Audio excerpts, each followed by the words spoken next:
সম্প্রতি সোমা বুটিকের অর্গানাইজার সোমা দাস শারদ সেরা মুখ সিজন 4-এ বোর্ড মেম্বারদের নিয়ে করে ফেললেন একটি মিটিং।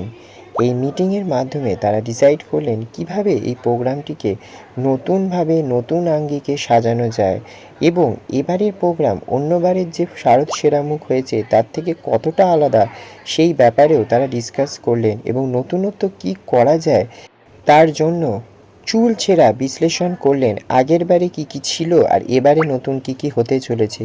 যদিও সবটাই সাসপেন্স রেখেছেন তিনি, কারণ একটাই কথা বলেছেন, এই শোটা এবারে একদম অন্যরকম হতে চলেছে এবং এই শোয়ে যারা পার্টিসিপেট করতে চলেছে শুধুমাত্র যে তারা অ্যাজ এ ফটোশ্যুট বা ফ্যাশন শো বা এগুলোই পাচ্ছে তা নয়, তার সাথে আরও অনেক কিছু পাচ্ছে, এমনটাই জানিয়েছেন বোর্ড মেম্বার থেকে আরম্ভ করে অর্গানাইজাররা। আসুন তাদের মুখ থেকেই শুনে নেওয়া যাক তারা কি বললেন। সবটা জানার জন্য এবং এই শোয়ে সব কিছু আপডেট পাওয়ার জন্য অবশ্যই চোখ রাখুন আমাদের চ্যানেল স্কাই ড্রিমস চ্যানেলে। আর আপনারা যারা এই চ্যানেলে একদম নতুন অবশ্যই সাবস্ক্রাইব করে নিতে ভুলবেন না। আরও একটি ইম্পর্টেন্ট কথা, এই শোতে যারা পার্টিসিপেট করতে চান বা অ্যাজ এ মডেল হিসেবে বা ফটোগ্রাফার হিসেবে বা যে কোনো পর্যায়ে অবশ্যই আমাদের চ্যানেলের সাথেও যোগাযোগ করতে পারেন, তাহলে আপনারা সরাসরি এই শোতে পার্টিসিপেট করতে পারবেন। Thank you. শুভ নববর্ষ অক্ষয় তৃতীয়া, শারদ সেরামুখ সিজন 4 আসতে চলেছে 2026-এ। তো 2026-এর শারদ সেরামুখের অনেক কিছু আমরা শুনতে পেরেছি যে আসছে নতুন অ্যানাউন্সমেন্ট। এখানে সোমাদি দেখতে পাচ্ছি, পায়েলদি দেখতে পাচ্ছি, শাসনদা এবং আমাদের জিৎদা। তো বোর্ড মেম্বার সোমা বুটিকের এই আগত প্রোগ্রামে আজকে মূলত কি ডিসকাশন হলো এবং কি এর থেকে রেজাল্ট বেরালো, আমরা মিডিয়া থেকে আমরা এসেছি, আমরা জানতে চাই। তো সোমাদি শুরু করো, আজকে কি কি মেন আলোচনাটা হবে। আমরা পৌঁছে গেছি সোমা বুটিকে, যিনি অর্গানাইজার সোমা ম্যামের কাছে। ম্যাম, এই প্রোগ্রামটা যেটা হবে 8 আর 9 অক্টোবর, সেই প্রোগ্রামে কি কি ডিসকাস হয়েছে আজকের এই মিটিংয়ে, সেই বিষয়টা একটু আমাদের দর্শকদের জানান। আর বলুন যে ওই প্রোগ্রামটা যাতে সাকসেসফুল হয় এটার জন্য আপনারা কি কি পরিকল্পনা করছেন। নমস্কার, আমি সোমা দাস, ওনার অফ সোমা বুটিক। ইতিমধ্যে আমাকে অনেকেই চেনেন। Recent director of SP institute. প্রত্যেক বছরের মতন এবছরও শারদ সেরামুখ হতে চলেছে ঠিক মহালয়ার আগের দিন, 8 and 9 অক্টোবর। এবছর দুদিন ধরে হচ্ছে। দেন এবছর তো একটু চমক আছেই, যেহেতু সিজন 4 আসতে চলেছে। গুটি গুটি পাই 1, 2, 3, এবার কিন্তু সিজন 4। তাই প্রত্যেক বছরের মতন তো আপডেট হচ্ছেই। তাই এবছর অনেক কিছুই ভাবনা চিন্তা আছে, অনেক কিছু নতুন প্ল্যানও হয়েছে। ভেনু তো একটা নতুন আছেই, একটা চমক। আর আমার বোর্ড মেম্বাররা বলুক এখানে যারা যারা আছে যে কি কি চমক আসতে চলেছে। শুভ নববর্ষ সবাইকে। নতুন চমক বলতে কিছু ফার্স্ট অফ অল রিভিল করতে চাইছি না, there are so many surprises this year. তো এবার সবকিছু থেকে একদম ডিফারেন্ট হতে চলেছে। এতগুলো সিজনেতে লাস্ট 3 সিজন যা যা হয়েছে সেগুলো থেকে একদমই টোটালি ডিফারেন্ট হতে চলেছে। এই বছর আমরা যেটা ঠিক করেছি যে ওই যে সেম থিং যেটা চলে আসছে, শারদ সেরামুখ বলতে লোকে যেটা বোঝে বা যেটা কিছু, একটু সময়ের সাথে সাথে সব জিনিসটা পাল্টানোটা খুব দরকার। তো নতুন নতুন কনসেপ্ট নিয়ে আসছি, যেটা সমাধি বললো যে দুদিন ধরে আমরা জিনিসটা করতে চাইছি। ফার্স্ট ডে এক ধরনের আমাদের গালা নাইট টাইপের একটা কিছু করার ইচ্ছা আছে। নেক্সট ডে আমরা অন্যরকম কিছু করবো ফর পেজেন্ট। তো এটা নিয়েই ভাবছি। রিভিল সরি করা যাবে না কিছুই, but there are so many surprises. Over to you Shashank. শুভ নববর্ষ এভরিওয়ান। আমার নাম শশাঙ্ক চৌধুরী। আমি নতুন অ্যাজ আ বোর্ড মেম্বার দিদির সাথে জয়েন হয়েছি। অফকোর্স ওনার সাথে লাস্ট ইয়ার ধরে কাজ করছি। লাস্ট ইয়ার গেস্ট, দিস ইয়ার আমাকে অফকোর্স শি ইজ অনার্ড কি আমি ওনার সাথে ওনার টিম মেম্বার হয়ে বোর্ড মেম্বার হয়ে আমি যুক্ত হয়েছি এবছর। অফকোর্স আমাদের আজকে ফার্স্ট মিটিং ছিল। এর আগে অফকোর্স আমরা যেভাবে দিদি সব বছর ইনভাইট দিতে যান তারামাকে, আমরা সেখানেও আমরা একসাথেই ছিলাম আর কি। That happen last month. দিদিরা অলরেডি বলেই দিয়েছেন there are lot of surprises this time. আমরা ভেনিউ চেঞ্জ করেছি। অফকোর্স দ্য আইডিয়া যেরকম ইনিশিয়ালি হতো, অফকোর্স যেটা আছে কি মাহাল্লার টাইমে হয় তার ঠিক আগে হয় actually, to be very precise. But ওটার মধ্যে একটু নিউ টুইগিং জিনিসগুলো অ্যাড করা, জিনিসগুলো একটু আরো বাড়িয়ে জিনিসটাকে আরো একটু পলিশ আউট করা, থিমসগুলো একটু অ্যাড অন করা, উইথ দ্য মিউজিক হোক বা আইডিয়াস হচ্ছে। আমরা একদিন আগে থেকে যে প্ল্যানিংগুলো করছি, মিট অ্যান্ড গ্রিট সেশনস হচ্ছে, গালা নাইটস হচ্ছে, অফকোর্স সবার জন্য যাতে ওরা এনজয়ও করতে পারে। আর যে মেন শো যেটা হচ্ছে দ্য মেন আইডিয়া, যে সবাইকে ধরে রাখা, ওদেরকে নতুন নতুন ফেসেসদেরকে ইন্ট্রোডিউস করা ইন্টু দ্য ফ্যামিলি, অফকোর্স ফ্যাটার্নিটিতে ইন্ট্রোডিউস করা যারা অ্যাসপিরেন্ট আছে, ওদের জন্য আমরা এখানে প্রস্তুত হয়ে রয়েছি। And hopefully everything is gonna go good. Over to you দাদা। নমস্কার, আমি জিৎগণ। আমি অ্যাজ আ প্রফেশনাল গ্রুমার। তো আমি গত বছর দিদির সিজনে ছিলাম, সিজন 3-তে। তো এটা সিজন 4 হচ্ছে। তো আমার আর নতুন করে কিছু বলার নেই, যেহেতু প্রত্যেকেই কিছু না কিছু বলে দিয়েছে। তো ডেফিনেটলি আমরা প্রত্যেক বছর যেমন কাজ করে থাকি, এবছর আমরা একটু অন্য ধরনের কিছু করছি। তো প্রত্যেক বছর যতটা আমরা করছি এবং যতটা ইমপ্রুভ করছি, তো এই বছর একটু অন্য কিছু ধারণা, আমরা চিন্তা ধারণা করেছি যে নতুনভাবে কিছু করব। তো গত বছর আমরা যে শোটা করেছিলাম, আমরা সেভাবে সাকসেসফুল করেছিলাম শোটা। তো এবারে একটু ডিফারেন্ট কিছু আইডিয়া করেছি যে কীভাবে আমরা স্টেজ সেট আপ করবো, বা আমরা গ্রুমিং সেট আপটা কীভাবে করবো, বা অর্গানাইজটা কীভাবে করবো। টোটাল একটা ইভেন্ট যেটা প্যাকেজ হয় সেইভাবে আমরা কাজটা করছি। আর আমি তো গত বছর অ্যাজ আ গ্রুমার ছিলাম, তো আমি এবছর অ্যাজ আ গ্রুমার আছি। আমাদের অলরেডি রেজিস্ট্রেশন শুরু হয়ে গেছে। তো যারা যারা এখনো রেজিস্ট্রেশন করেনি, অবশ্যই সমাজের সাথে কন্ট্যাক্ট করতে পারো। কারণ প্রত্যেক বছরে যা সিজনগুলো হয়েছে, সিজন 1, সিজন 2, সিজন 3 এবং সিজন 4 যেটা হচ্ছে, সত্যি একটু অন্য ধরনের চিন্তা করা হয়েছে। এবং ডেফিনেটলি যখন আমাদের সেপ্টেম্বরের শোটা হবে, তো ডেফিনেটলি আপনার অক্টোবর 8 and 9 অক্টোবর 8 and 9-এ যখন আমরা শোটা করবো, তার আগে অবশ্যই গ্রুমিং সেশন আছে, তার আগে অবশ্যই আমাদের অনেকগুলো মিটিংও হবে। তো একটু নতুন কিছু চমক আসতে চলেছে।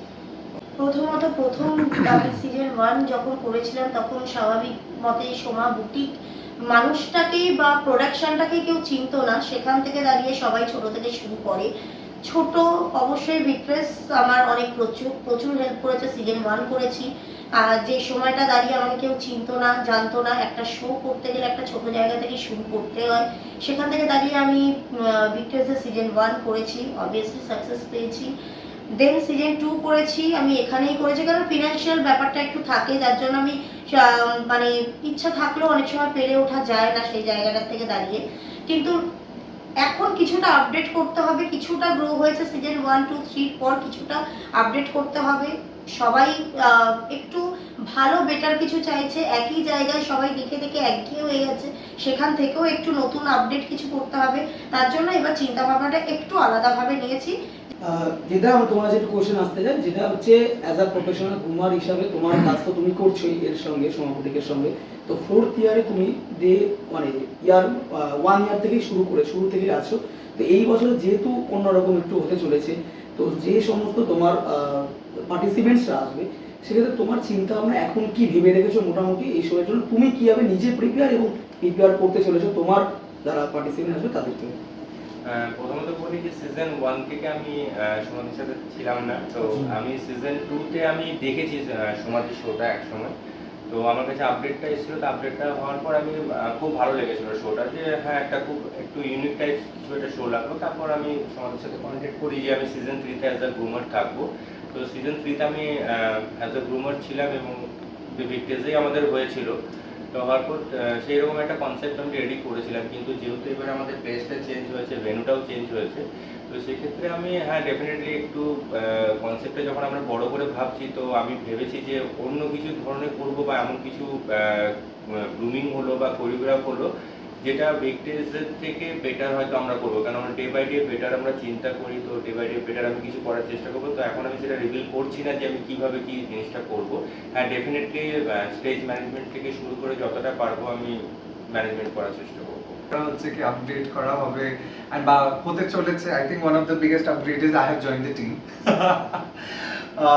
Jokes A part of course, but I am really excited because এই কথাটা আমি বিকজ সোমাদির সাথে লাস্ট ইয়ার ধরে যুক্ত আছি, আমি দিদির সাথে শুটসগুলো করেছি। আমরা যখন নিজেদের শুটসগুলো as organizers we started this year, me and Paili of course together. তো সোমাদি was one of the first people যাদেরকে আমরা ইনভাইট করেছিলাম to become part of this. এই চিন্তাটা আগে থেকেই ছিল কি যেহেতু আমরা এখানে অলরেডি অ্যাজ আ পার্ট ছিলাম, গেস্ট হোক অর অ্যাজ বোর্ড মেম্বার হোক, এই বছর এই জিনিসটা কি করে চেঞ্জ করা যায় বা কি ধরনের জিনিসগুলো নতুন অ্যাড করতে পারি আমরা। এই কনভারসেশনটা মাসের পরে মাস আমরা করেছি।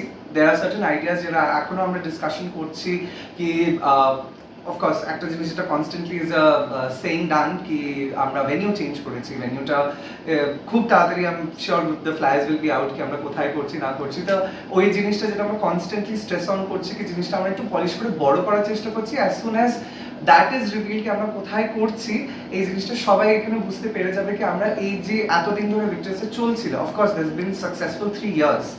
এই ইয়ারটা it's gonna be very bombastic, gigantic I hope. Wishing best to the whole team and everyone who joins with us. Fingers crossed. আচ্ছা, 3 বছর ধরে এই যে শোটা হচ্ছে, অনেক পুরনো ক্যান্ডিডেটসরাও এখানে পার্টিসিপেট করবে, এমনকি এই বছর আরও নতুন ক্যান্ডিডেটসরাও পার্টিসিপেট করবে। আর ফটোগ্রাফার্স, মেকআপ আর্টিস্ট আর পুরনো নতুন সমস্ত ক্যান্ডিডেটসদের উদ্দেশ্যে কী বলবেন আপনারা এই বিষয়ে? পাইলি বলুক, পাইলি যেতে পারেন। দেশে আর আলাদা করে বলার কিছু নেই। যারা নতুন জয়েন করবে তাদেরকে আমরা এটা বলতে পারি যে we always think about the models, যাতে মডেলরা শুধু একটা শো করে চলে না যায়। একটা দিনের শো হয় না, তাদের আগে আরো লাইফ করে আছে, যেটা আমরা আমাদের প্রোডাকশনেও যেটা করে থাকি। লাইক যে কারণে আমাদের এতটা মেন্টালিটিটা ম্যাচ করে সমাধির সাথে নিয়ে এন্টারটেনমেন্টের, বিকজ আমরা চাই যে মডেলসরা শুধু ওয়াক করে চলে গেল, বাইক চলে গেল, দ্যাট ইজ নট এনাফ। তারা আগে যাতে ভালো কাজ পায়, এখান থেকে যাতে আরো সুযোগ পায়।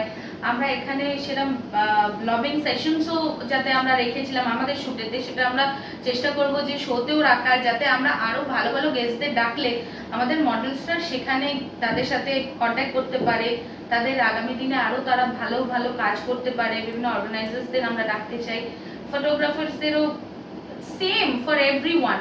কেন কি সবারই একটা ফিউচার আছে, তারা একটা জায়গায় স্ট্যাগনেন্ট তো থাকতে পারে না, না? তাদের তো ভবিষ্যতে আরো কাজ তারা করতে চাইবে, যেরকম আমরাও চাই, সেরকম মডেলসরাও চাই। দিনের পর দিন তারা একই জায়গায় নিশ্চয়ই থাকবেন, তারা যাতে আরো 10 জায়গায় কাজ করে, তাতে আমার মনে হয় যে আমাদেরই আরো নাম হবে। বিকজ দেল সে কিনা আমি সমাধিক শো থেকে বেরিয়ে আমি এই সুযোগটা পেয়েছি, বা পায়েলদির এখান থেকে বেরিয়ে এই সুযোগটা পেয়ে, বা শশাঙ্কদা বা জিৎদা আমাকে এই সুযোগটা করে দিচ্ছে। আমাদের টার্গেট এটাই যে যাতে আমাদের তরফ থেকে যারা যাবে তারা যেন কিছু অ্যাটলিস্ট কাজ পায়। ওকে, সমাধি সেদিকে চলে আসি। তোমার কি লাস্ট বলতে চাও, কেন সমাপতিকের শোটা একটা আলাদা রকম শো হতে চলেছে, এবং তুমি যারা যারা আসতে চাই, যোগাযোগ করতে চাই, কিভাবে করবে একটু ডিটেলসটা বলে দাও। যোগাযোগ করতে গেলে প্রথমত বং সিরিজ বা স্টাইলিং এখানে যোগাযোগ করতেই পারে, বা আমাদের এখানে বোর্ড মেম্বার যারা যারা আছে, পায়েল, শশাঙ্ক, জিৎ, আমাদের সবার সাথে যোগাযোগ করতে পারো। যার সাথে যোগাযোগ করবে সেরকম কোনো ব্যাপার না, নাম্বার সব দেওয়াই থাকবে পোস্টারে। প্লাস সোশ্যাল মিডিয়া থ্রু যারা যারা যোগাযোগ করবে। আর একটা কথা আমি মডেলদের উদ্দেশ্যে সবসময় বলবো, কম্পিটিশন মার্কেটে আছে, এটা সত্যি কথা। রেজিস্ট্রেশন দিয়ে প্রথমবার মডেলদের আসতে হয়, কারণ একটা প্রোফাইল না হওয়া পর্যন্ত কখনোই কোনো মডেলকে কোনো অর্গানাইজেশন উইদাউট রেজিস্ট্রেশন, কোলাবোরেশন বা পেমেন্ট দিয়ে দেয় না। তার জন্য একটা প্রোফাইল তৈরি করতে হয়। তাই জন্য মডেলরা রেজিস্ট্রেশন করবে, অবশ্যই দেখে শুনে রেজিস্ট্রেশন করো। কোনো জায়গায় যে আজকে যে কোনো জিনিস, আজকে একটা গড়িয়াহাটের মার্কেটেও একটা শাড়ি বিক্রি হয়, আজকে একটা মলেও শাড়ি বিক্রি হয়। তা গড়িয়াহাটের ফুটপাত আর গড়িয়াহাটের মলের মধ্যে তো একটু ডিফারেন্স আছে। তাই জন্য গড়িয়াহাটের ফুটপাতে যেই শাড়িটা আমি 10 টাকায় পাচ্ছি, মলে গিয়ে নিশ্চয়ই 10 টাকায় পাবো না। একটু ব্র্যান্ড ভ্যালু চেঞ্জ হলে বা কোয়ালিটি মেনটেন ব্যাপারটা থাকে। তাই জন্য আজকে শো হয়তো 1000, 2000, 3000, 5000 শো হয়। বা অনেকে হয়তো যেহেতু রেজিস্ট্রেশনটা বাড়াতে হবে, টাকার লেভেলটা বাড়াবার জন্য অনেকে সোনাবুটি 20,000 রাখলে আমি 50,000 রাখবো বা 25,000 রাখবো, এইভাবেও কেউ বাড়াতে চায়। তাই জন্য একটাই কথা, রেজিস্ট্রেশন করার আগে শোয়ের ডিটেলস নাও, প্রোফাইলে চেক করো শোটা কেমন কাজ করে, অর্গানাইজারদের ডিটেলস নাও, খবর নাও, কমিটমেন্ট রাখে কিনা অর্গানাইজাররা। টাকাটা ম্যাটার নয়। অনেক মডেলরা ভাবো এখানে 10 টাকায় পাওয়া যাচ্ছে, এখানে কেন 20 টাকা খরচা করবো। এইটার জন্য অনেকে কম টাকায় যায়, বা অনেকে মনে করে এখানে 10 টাকায় পাওয়া যাচ্ছে, ওখানে 20 টাকায় পাওয়া গেলে বেশি টাকা মানে বেশি বেটার কিছু জিনিস হবে। তাই জন্য 20 টাকা, 10 টাকা, 5 টাকা বলে কথা না। তোমরা অর্গানাইজারদের প্রোফাইলে যাও, প্রোফাইলে ঢোকো, কিরকম কাজ করে, তাদের ব্যাকগ্রাউন্ড চেক করো, তারপরে দেন গিয়ে রেজিস্ট্রেশন করো। এটাই বলবো, আর কিছু বলার নেই। তোমাদের টাকা তোমরা কোথায় ইনভেস্ট করবে অবশ্যই সেটা তোমাদের ব্যক্তিগত ব্যাপার। বাস যেখানে করবে বুঝে শুনে করো। অবশ্যই তোমাদের নিজেদের কেরিয়ারকে সিকিউর করে তোমরা কাজ করো। Thank you.